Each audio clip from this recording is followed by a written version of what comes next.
साथ ही एक अगला टॉपिक है कॉन्सेप्ट ऑफ इकोनॉमिक प्लानिंग, मुआशी मंसूबा बंदी। इसे लिख लें जरा उर्दू में, मुआशी मंसूबा बंदी।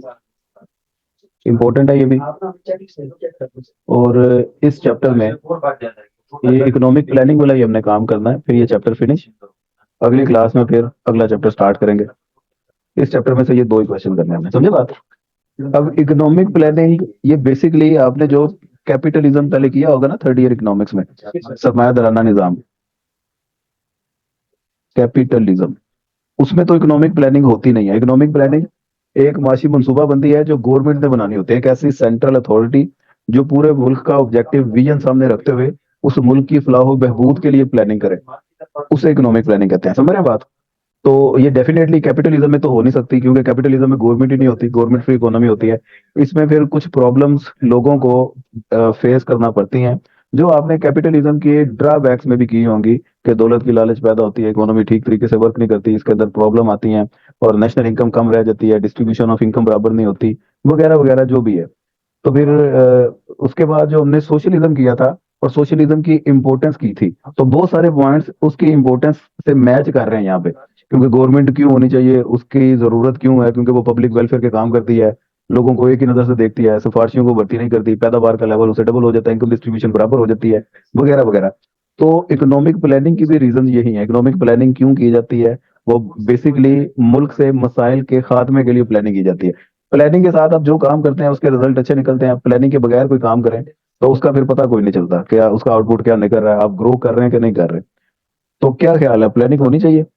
हाँ, प्लानिंग ये तो हमें समझ लगी कि होनी चाहिए, इससे फायदा ही होता है। लेकिन डेवलपिंग नेशन जितने भी हैं उसमें प्लानिंग इतनी प्रॉपर नहीं होती, और इतनी प्रॉपर भी नहीं होती, और उसकी प्लानिंग करना थोड़ा सा डिफिकल्ट होता है डेवलप्ड नेशन की निस्बत।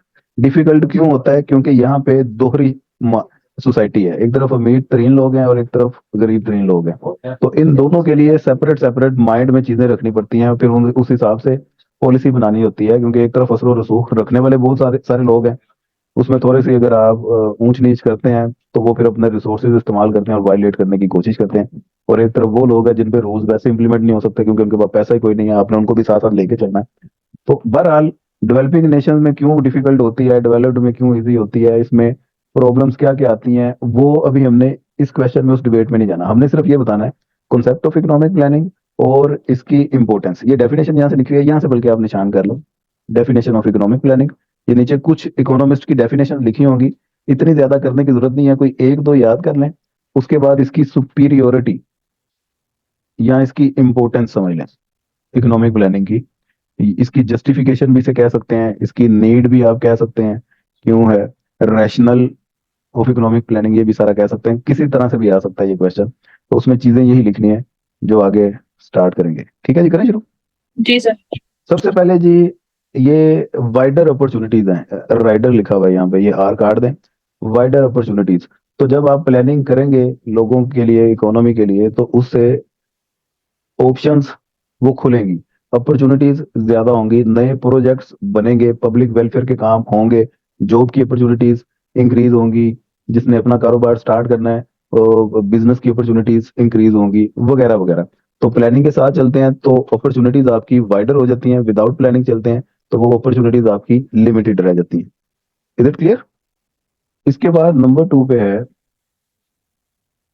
Public oriented goals. आप पब्लिक ओरिएंटेड गोल्स बनाते हैं, क्योंकि जब प्लानिंग नहीं होगी पब्लिक ओरिएंटेड गोल्स कोई नहीं बनाएगा। जिस तरह सरमायादाराना निजाम में होता है कि लोग अपने अपने हर किसी ने डे रेंट की मस्जिद बनाई होती है, अपना सेल्फ इंटरेस्ट वो मुकद्दम रखते हैं तमाम कामों से पहले।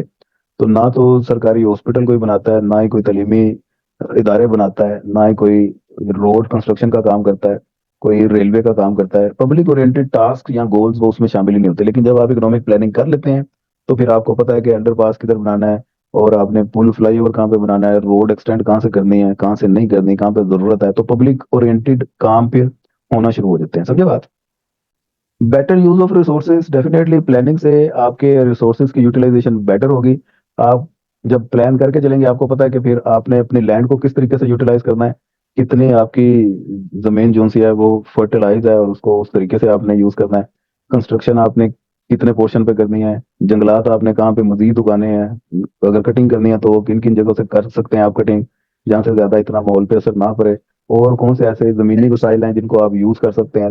इन प्लानिंग के साथ चलेंगे तो आपके रिसोर्सेज वो बेटर यूज़ होंगे, प्लानिंग के बगैर चलेंगे तो उनका इस्तेमाल वो ज़ाया होगा, बेटर यूज़ नहीं होगा। नंबर 4 पे ग्रेटर रिसोर्सेज, आपके रिसोर्सेज इंक्रीज़ होना शुरू हो जाएँगे। जब आप प्लानिंग के साथ काम करते हैं, रिसोर्सेज तो पहले भी यूज़ हो रहे होंगे, लेकिन वो इतने अच्छे तरीके से नहीं हो रहे होंगे। लेकिन प्लानिंग के साथ जब आप करते हैं, तो उनकी प्रोडक्टिविटी वो इंक्रीज़ हो जाती है। जब आप प्लानिंग करेंगे, रिसर्च करेंगे, पूरा रिसर्च करने के बाद प्लान करेंगे कि मैंने पैदावार इस साल ये मेरा टारगेट है, इतनी करनी है इस ज़मीन से। तो आप उसके लिए अच्छी किस्म का बीज लगाएँगे, प्रॉपर स्प्रे करेंगे, कर्मकश अद्वियात का इस्तेमाल करेंगे, जिससे आपके टारगेट के मुताबिक प्रोडक्शन पहुंच जाएगी। इसका मतलब है ग्रेटर रिसोर्सेज आप यूज कर सकते हैं। तो इसके अलावा और भी जो एजुकेशन के, हेल्थ के आपकी सर्विसेज हैं वो बेहतर हो सकती हैं। नंबर 5 पे क्या है जी? Production pattern. प्रोडक्शन पैटर्न आपका बेहतर हो सकता है प्लानिंग से। तो इसमें क्या बताने की कोई जरूरत है, इसको पढ़ लें एक बार, आपको समझ आ जाएगी कि प्रोडक्शन पैटर्न आपका वो बेहतर हो सकता है और आपकी जो मोनोपलीज हैं वो खत्म हो सकती हैं। आप एक कंपटीशन की फिजा वो कायम कर सकते हैं प्रोड्यूसर्स के दरमियान, उनको फैसिलिटी दे सकते हैं, उनको सब्सिडाइज कर सकते हैं, मोटिवेट कर सकते हैं, अपनी एक्सपोर्ट्स को ज्यादा कर सकते हैं, बैलेंस ऑफ पेमेंट का डेफिसिट रिमूव कर सकते हैं, अपनी टेक्निक ऑफ प्रोडक्शन को बेहतर बना सकते हैं, टेक्नोलॉजी इंप्रूव कर सकते हैं। तो हर लिहाज से प्रोडक्शन पैटर्न में फायदा ही फायदा है। Number 6, larger saving and investment.